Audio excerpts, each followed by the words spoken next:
الله الرحمن الرحيم. السلام عليكم ورحمة الله وبركاته. أصحابتي قالقة كسر دوادا جنال كيجي مريرون كوكين مال كستو أتونك تعالدي ساكا جوكتان أقيارتا دي أنا نقول عصوبتهين فلان سبسكرايب ألم كان هيلوين إنا تاوتيد سيادولا سعوتين وحي هوري وجري وحيابها الدنبابا إن شاء الله هدي أهرنو لجوكتين إنا لجوغا سو دوادا إن شاء الله كومنتيجي لايكتا سيدا نوغو براتين بو waxaan hore idinku soo gudbin jirnaa cabitaano kala qiimo badan midba midka kale ka daran yahay maanta walaashin Maryan Cooking waxay idin wadaa marka maanta waxaan idin wadaa cabitaan aad iyo aad u macaan badan quruxna u dheer tahay fitamiin iyo caafimaad borotiin wax walba ay ku dheelitiran yihiin cabitaankaas oo aan ka hirgelinay saddexda shay oo kala ah strawberry fridge kan kasoo bixiyay meesha barafka ugu jiray xoogaa baraf waaye iyo koob caano ah iyo laba qaado malaba insha Allah marka hadda waxaan sameynaynaa waan isku darsanaynaa nala socda bismillah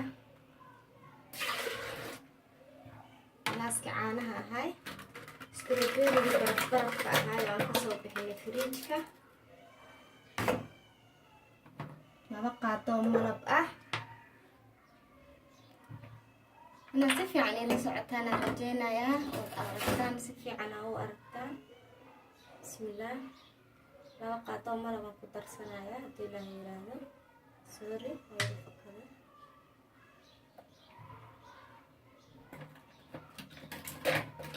ما شاء الله سحب هو أركتان إن شاء الله وسوس الشيلنا سيدو قصة بحال سلا أركينا وستروبيري laga sameeynaayo caani strawberry iyo malab oo laga sameeynaayo insha Allah milk shake aan ka sameeysanayna waa cabitaan aad iyo aad caafimaad u leh aan soo shiidanayna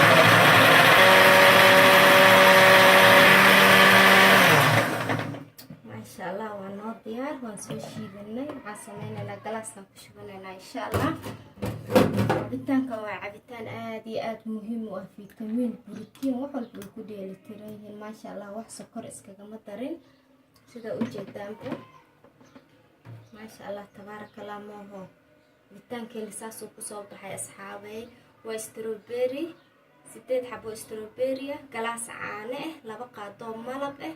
ma sha Allah tabarakallah ku dhaa milk shake meel aad ma u baahnid guriga ku sameyso asaga kaaga caafimaad badan asaga taqaana waxyaabihi laga sameeyay asaga ku huban insha Allah ma basuu kariyaan indhaha intaan ka jaraayo ana idin dhadhaminaa insha Allah bismillah wallahi ma sha Allah lama soo koobi karaan ku dhamacaanka iyo dhanaanka iyo fitamiinka iyo borotiinka adduunyada ku jirto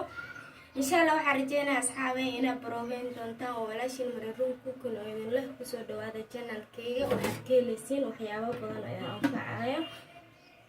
mar walbana waxaan ku dadaalayaa waxyaabo idin farax geliyo oo healthy leh oo caafimaad ah ka helaysiin oo mar walba wax idin taraayo marka asxaabay waxaan idin leeyahay subscribe ka xoolo ma joogto anigana dhiirigelin ii tahay fadlan comment-iga insha Allah like tan yaa leeyahay iloobin bye bye. Assalaamu calaykum wa rahmatullaahi wa barakaatuh.